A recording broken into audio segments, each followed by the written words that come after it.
కార్తీక దీపం 2 ఈ రోజుటి సీరియల్ ఎపిసోడ్ ఎక్స్‌ప్లనేషన్ గురించి చూద్దాం. కార్తీక దీపం ఈ రోజుటి సీరియల్ అంటే ఈ రోజుటి ఎపిసోడ్ అంటే ఈరోజు తేదీ ఎంతంటే 26 నవంబర్ 26, 2025 సంవత్సరం. ఈ రోజు ఎపిసోడ్‌లో ఏం జరిగిందో చూద్దాం. ఈ రోజు ఎపిసోడ్‌లో అయితే ఇంకా జోష్నా దాస్ అయితే అంటే జోష్నా, దాసు అయితే మాట్లాడుకుంటా ఉంటారు చాలా సీరియస్‌గా. జోష్నాకైతే దాస్ అయితే చాలా అంటే చాలా అంటే వార్నింగ్ అయితే ఇస్తా ఉంటాడు. "నువ్వు గనక దీప కడుపులో ఉన్న బిడ్డ కన్నా ఏదన్నా హాని చేశావే అనుకో, నేను ఇప్పుడు చాలా అంటే ముఖ్యమైన పని మీద అయితే ఎళ్తున్నాను. ఆ పని ఎప్పుడు పూర్తయిద్దో కూడా నాకు తెలీదు. కానీ ఇప్పుడు ఆ క్షణంలో ఎప్పుడైనా గాని నువ్వు హాని చేశావని తెలిసిందే అనుకో, ఆ పనిని మధ్యలో వదిలేసైనా వస్తా. ఖచ్చితంగా వస్తా. ఆ దేవుడైనా దీప కోసం రాకపోవచ్చు ఆ టయానికి. కానీ నేను ప్రత్యక్షమవుతాను. నీ గుట్టు రట్టు బయట పెడతాను. అది మాత్రం ఖచ్చితంగా నిజమైతే జోష్న. అది మాత్రం గుర్తుపెట్టుకో. నీ బుద్ధి నాకు తెలుసు కాబట్టి నేను ఆ విషయం చెప్తున్నాను" అని అయితే చెప్తా ఉంటాడు. దాస్ అయితే జోష్న అయితే బిత్తరపోయి భయపడతా అయితే గమ్మున అట్ట నిలబడి ఇంటా ఉండిద్ది. ఇంకప్పుడైతే దాస్ అయితే ఇంకో మాట అంటాడు.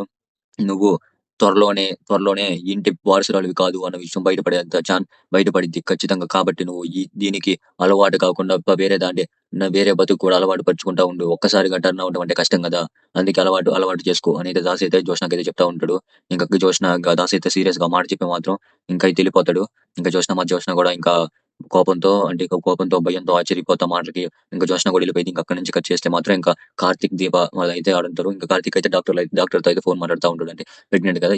ఏమేం జాగ్రత్తలు తీసుకోవాలి వాడి గురించి అయితే మాట్లాడుతా ఉంటాడు. ఇంకా దీప అయితే అప్పుడే పాలు గ్లాస్ తీసుకొని అయితే వస్తా ఉండిద్ది. దీప అడిగిద్ది, "ఎవరు బావ ఏంది" అని. "డాక్టరా ఎందుకు" అనేది అడుగుతా ఉండిద్ది. అప్పుడు కార్తీక్ చెప్తాడు, "ఉండు కూర్చో కాసేపు నేను మాట్లాడుతున్నా కదా" అని అయితే డాక్టర్‌తో అయితే మాట్లాడుతా ఉంటాడు. ఇంక సరే అని డాక్టర్ ఫోన్ అయితే కట్ చేస్తాడు. అప్పుడు దీప అడిగిద్ది, "ఏంది బావ డాక్టర్‌తో మాట్లాడుతున్నావు ఏమైంది?" "ఏమైంది మరదలా ఇప్పుడు నీ గురించి ఎంత జాగ్రత్త తీసుకోవాలి. ఇప్పుడు నువ్వు తల్లి కాబోతున్నావు కాబట్టి నీ గురించి నేను చాలా అంటే చాలా జాగ్రత్త తీసుకోవాలి.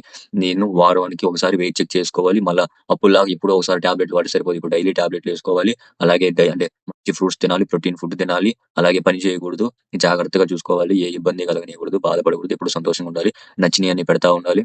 అలాగే స్కానింగ్‌లని అన్ని తీపియాలి. ఎప్పుడు కూడా జాగ్రత్తగా ఉంచుకోవాలి. ఈ 9 నెలలు ఎంతంటే అంత జాగ్రత్తగా ఉంచుకోవాలి" అని అయితే కార్తీక్ అయితే చెప్తా ఉంటాడు దీపకైతే. దీప అయితే అన్ని అంటే సంతోషంగా ఇంటా ఉండేది. కార్తీక్ చెప్పే మాటలకైతే దీప కూడా అనిద్ది, "బావ నేను ఇందాక అందరూ ఉన్నప్పుడు ఒకటి చేయలేకపోయాను" అని అయితే కార్తీక్‌నైతే హత్తుకుని దగ్గరికెళ్ళి అప్పుడు దీప చెప్పిద్ది, "ఈ క్షణం గానికి నాకు మాత్రం రంగుల రట్నం తిరిగినట్టు ఈ 9 నెలలు ఒక్కసారిగా తిరిగిపోవాలనిపిస్తుంది బావ" అని అయితే చెప్తావని చెప్పింది దీప అయితే. అప్పుడు కార్తీక్ అంటాడు, "ఏంది మరదలా అలా అన్నావు? ఈ 9 నెలలు ఎంత చిన్నగా గడిస్తే అంత మంచిది. ఎందుకు నాన్నయ్యే అవకాశం అంటే నాన్న నన్ను ఇప్పుడు అంటే శౌర్య పిలుస్తుంది. కానీ ఆ ఒక్కరి చేత అనిపించుకోవడం ఒకటి, ఇంకొకరి చేత అనిపించుకోవడం ఒకటి. కొత్తగా ఇంకొక ఆమె వచ్చి నన్ను అమ్మాయి కొత్తగా ఇంకొక అమ్మాయి వచ్చి నన్ను నాన్న అని పిలుస్తుందంటే అది ఎంత గొప్పది చెప్పు. దాన్ని ఒక్కసారిగా రంగుల రత్నం అంటావేంది? ఎంత జాగ్రత్తగా చూసుకోవాలి. ప్రతి ఒక్క రోజు జ్ఞాపకంగా ఉంచుకోవాలి. ప్రతి ఒక్క క్షణం నా జ్ఞాపకంగా పెట్టుకోవాలి" అని అయితే కార్తీక్ అయితే చెప్తా ఉంటాడు. అప్పుడు దీప అనిద్ది, "అమ్మాయే పుట్టిద్దని నీకెలా తెలుసు బావ" అని అడిగితే అప్పుడు కార్తీక్ అయితే చెప్తాడు, "అమ్మాయే పుట్టిద్దని చెప్పడానికి కారణం ఏందంటే చాలా అంటే చాలా కారణాలండి. ఏం కారణాలంటే అంటే ఆమెకి మా మా అమ్మకి అమ్మమ్మ గుర్తొచ్చి కల్లోకొచ్చి నేనే పుడతానని కూడా చెప్పిందంట. మళ్ళా అంటే శౌర్యకి కూతురు బొమ్మ ఇచ్చి మళ్ళా కూతురు అంటే చెల్లెలే అన్నట్టు చెప్పావు. మళ్ళా ఏంది అందరూ కూడా కూతురే అన్నట్టు నువ్వు అనుకుంటున్నారు. ఇది ఇంతకంటే ఏం కావాలి? కూతురు అనుకోవడానికి" అని అయితే కార్తీక్ అయితే అంటాడు. అప్పుడు దీప చెప్పిద్ది, "ఒకవేళ అబ్బాయి పుడితే?" అప్పుడు కార్తీక్ అంటాడు, "ఎవరు పుట్టినా నాకు ఓకే మరదలా ఏమేం కాదు. నేనేం పట్టించుకోను. ఎవరు పుట్టినా ఓకే. ఇప్పుడు మాత్రం నువ్వు జాగ్రత్తగా ఉండాలి" అని అయితే చెప్తాడు. అప్పుడు దీప చెప్పిద్ది, "సరే గాని నేనైతే రేపు వస్తాను బావ వాడికి కూడా" అని అనగానే కార్తీక్ అంటాడు, "ఎప్పుడు ఎందుకు ఆడికి నువ్వు రెస్ట్ తీసుకో ఆడికి ఏం అవసరం లేదు" అని అనగానే ఇబ్బంది పెట్టేవాళ్ళు కూడా చాలా మంది ఉంటారు కాబట్టి ఆడికి ఏం వద్దు అనేది ఇబ్బంది పెట్టేవాళ్ళు అంటే నువ్వు ఉన్నావు కదా బావ నువ్వు చూసుకుంటావులే ఆ నమ్మకం నాకుందిలే అని అయితే అనిద్ది దీప అయితే. ఇంకా కార్తీక్ అయితే సరేలే అని అంటాడు. కానీ మనసులో మాత్రం పారిజాతానికి ఎలాగైనా దూరంగా ఉంచాలి లేకపోతే పారిజాతం అనేది ఇకైతే అనుకుంటా ఉంటాడు. ఇంకా అక్కడి నుంచి కట్ చేస్తే ఇంకా శ్రీధర్ ఇంటికైతే తీసుకొస్తారు. శ్రీధర్ ఇంటికి కాశీ స్వప్న అయితే అటు నడుచుకుంటా పక్కన వెళ్ళేటప్పుడు ఇంకా ఢీకొంటారు. ఢీకొన్న తర్వాత ఇంకా కాశీ అయితే స్వప్న చేపట్టుకుంటాడు.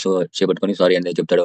అప్పుడు సరే అని ఇంకా పట్టించుకోకుండా మాత్రం స్వప్న అయితే వెళ్ళిపోతా ఉంటుంది. అప్పుడు కాశీ అంటాడు, "మన మధ్య గొడవ తీరిపోయింది కదా! మీ అన్నయ్య సరి చేశాడు కదా! మళ్ళా నువ్వు ఎందుకు ఇట్టా అన్నావు" అనేది అనగానే, "మా అన్నయ్య మీద నాకు గౌరవం ఉంది. కానీ ఆ తప్పుని అంతలా మర్చిపోలేను. కాబట్టి గమ్మున ఉంటాను. కానీ నువ్వు జాబ్ ఎప్పుడైతే తెచ్చుకుంటావో అప్పుడే నీతో బాగుంటాను" అని స్వప్న అయితే అంటా ఉండేది. అప్పుడు కాశీ అంటాడు, "జాబ్ వస్తేనే నాకు వాల్యూ. జాబ్ లేకపోతే వాల్యూ లేదా" అయితే అంటాడు కాశీ అయితే. అప్పుడు స్వప్న అయితే, "సరే అలానే అనుకో జాబ్ తెచ్చుకుంటేనే" స్వప్న అయితే అనిద్ది. అప్పుడు స్వప్న అయితే ఇంకో మాట కూడా అనిద్ది. "మా అన్నయ్యలాగా అసలు నువ్వు ఉండలేవా? మా అన్నయ్య ఎంత గొప్పోడు. మా అన్నయ్య అసలు భార్యకి ఏ అబద్ధం చెప్పడు. ఎంత గొప్పగా అంటే అంత గొప్పగా చూసుకుంటాడు" అని అయితే స్వప్న అయితే చెప్తా ఉంటది. అప్పుడు కాశీ అయితే, "మీ అన్నయ్యతో నన్ను కంపేర్ చేయబాకు మామ్మే" అని అయితే గట్టిగా అయితే చెప్తా ఉంటాడు. ఇంకా స్వప్న అయితే వాళ్ళ అన్నతో కంపేర్ చేస్తానే ఉండిద్ది. "మా అన్నయ్య ముందు ఎందుకు పనికిరావు" అట్ట అంటా ఉండిద్ది. అప్పుడు కాశీ కోపం వచ్చి, "మీ అన్నయ్య ముందు నేను పనికి రాకపోవడం ఏంది? మీ అన్నయ్య ఆఫ్టర్ ఆల్ ఒక డ్రైవర్. మీ అన్నయ్యకి నాకు ఎంత తేడా ఉందని" అయితే అంటాడు. అప్పుడు కాశీ అయితే ఈ మాట శ్రీధర్ అయితే అంటాడు. శ్రీధర్ ఒక్కసారిగా బయటకొచ్చి, "ఏంట్రా ఏం మాట్లాడుతున్నావు? ఇంకోసారి చెప్పు. నా కొడుక్కి నీకు పోలిక. నా కొడుకు నువ్వు ఒక 50,000 జీతం కోసం 10 కంపెనీలు తిరుగుతుంటే నా కొడుకు తన ఇచ్చిన మాట కోసం ఒక్క సంతకం కోసం తన జీవితాన్ని వదిలేసాడు. తన గొప్పతనాన్ని వదిలేసాడు. తన అర్హతని వదిలేసి ఆఫ్టర్ ఆల్ ఒక డ్రైవర్‌గా బతుకుతున్నాడు. నా కొడుక్కి నీకేం పోలిక? అసలు కనీసం భార్య ముందు నా మాట కూడా నిలబెట్టుకోలేకపోతున్నావు. కానీ భార్య కోసం ప్రతి ఒక్క క్షణం బతుకుతాడు. నా కొడుక్కి నీకేం పోలిక? అసలు నువ్వు ఇంట్లో ఉండటానికే భయపడుతున్నావు. నా కొడుకు ఒక రాజ్యాన్ని వదిలేసి అక్కడ బతుకుతున్నాడు. నా కొడుక్కి నీకు పోలిక? నువ్వు నీ సంతోషం కోసం, నీ జీవితం కోసం బతుకుతావు. కానీ నా కొడుకు మా సంతోషం కోసం, మా జీవితాల కోసం ఒక రకంగా చెప్పాలంటే హనుమంతుడు తన కుటుంబం కోసం నిలబడితే ఎలా ఉండిద్ది అలా నిలబడతాడు నా కొడుకు. నా కొడుకు నీకేం పోలికరా? అని తనగానే కాశీ అయితే సారీ అయితే అని చెప్పాడు. అప్పుడు సారీ ఏందిరా? సారీ ఏంది? నా కొడుక్కి కంపేర్ చేస్తేనే కాదు. నా కొడుకు పేరు మీద ఏ మచ్చ పడినా తట్టుకోలేను కార్తీక్ మీద అని అయితే శ్రీధర్ అయితే చెప్పి వార్నింగ్ ఇచ్చి నీకింకా ఛాన్స్ అంతా అయిపోయింది జాబ్ కోసం. రాత్రి వచ్చి ఒక నిర్ణయం చెప్తాను అంటే అదే లాస్ట్ ఇంకా అని అయితే కాశీ ఇంకా శ్రీధర్ అయితే అంటాడు. కాశీ అయితే ఇంకా గమ్మునట్టు చూస్తా ఉంటాడు. ఇంకా శ్రీధర్ అయితే కోపంతో వెళ్ళిపోతాడు. ఇంకా ఇంకా కావేరి వచ్చి అసలు మీకు కాసేపు కూడా గమ్మునుండరా? ఆయన ఉన్న కాసేపు కూడా గమ్మునుండరా మీరు? ఆయన్ని అసలు టెన్షన్ పెడతానే ఉంటారు అనేది కావేరి అయితే ఇంకా అలా వెళ్ళిపోయింది. ఆయన అంటే ఎదురాడడానికి తెలియదు. ఎదురాడడానికి అయితే పిలుస్తాడు శ్రీధర్ అయితే. ఇంకా అప్పుడైతే స్వప్న అయితే కాశీతో అసలు ఇప్పటి నుంచన్నా మారవా అని అయితే చెప్పైతే స్వప్న అయితే వెళ్ళిపోయింది. ఇంకా కాశీ అయితే ఒకరినంటే ఎందుకులే బావని ఇది అంటావు నా టైం బాగాలేదు నేనేం చెప్పాను అని అయితే కాశీ అయితే అనుకుంటా ఉంటాడు. ఇంకా అక్కడి నుంచి కట్ చేస్తే మాత్రం ఇంకా అంటే శివనారాయణ వాళ్ళ ఇంటికి అయితే తీసుకెళ్తారు. శివనారాయణ అయితే కూర్చొని అయితే ఆలోచిస్తా ఉంటాడు. గురువు గారు చెప్పింది ఎంత బాట చెప్పాడు గురువు గారు, ఏమైంది, ఏం ప్రమాదం అయింది ఏంటి అని అయితే అంటే ఇంకా శివనారాయణ అయితే ఆలోచిస్తా ఉంటాడు. ఇంకా వెనకాల అయితే మెట్లు దిగుతా సో ఇంకా జోష్న పారిజాతం అయితే వస్తా ఉంటారు. ఇంకా అప్పుడైతే జోష్న అయితే అనుకుంటా ఉంటుంది గ్రణి ఏంది మా తాత ఇది ఆలోచిస్తూ కూర్చున్నాడు పనుకుందాం బా అని తనగానే అప్పుడే ఇంకా శివనారాయణ ఒక మాట అనుకుంటాడు మనసులో, ఈ ప్రమాదం నుంచి నన్ను ఎవరు కాపాడతారు అనగానే ఇంకా కార్తీక్ దీప అయితే వస్తా ఉంటారు. ఇంకా అప్పుడైతే పారిజాతం అనేది చూడు మీ తాత సైన్యం వస్తున్నారు అనగానే జోష్న అనేది మా సైన్యాన్ని మనమే కదా గ్రాని ఒడియాల్సింది పద వెళ్దాం అని అయితే ఇంకా అందరూ అయితే వస్తా ఉంటారు. ఇంకా అప్పుడే సుమిత్ర అయితే హారతి తీసుకుంటా వచ్చి హారతి ఇస్తా అందరికైతే హారతి ఇచ్చింది. ఇంకా అప్పుడే దశరథ్ కూడా వస్తాడు.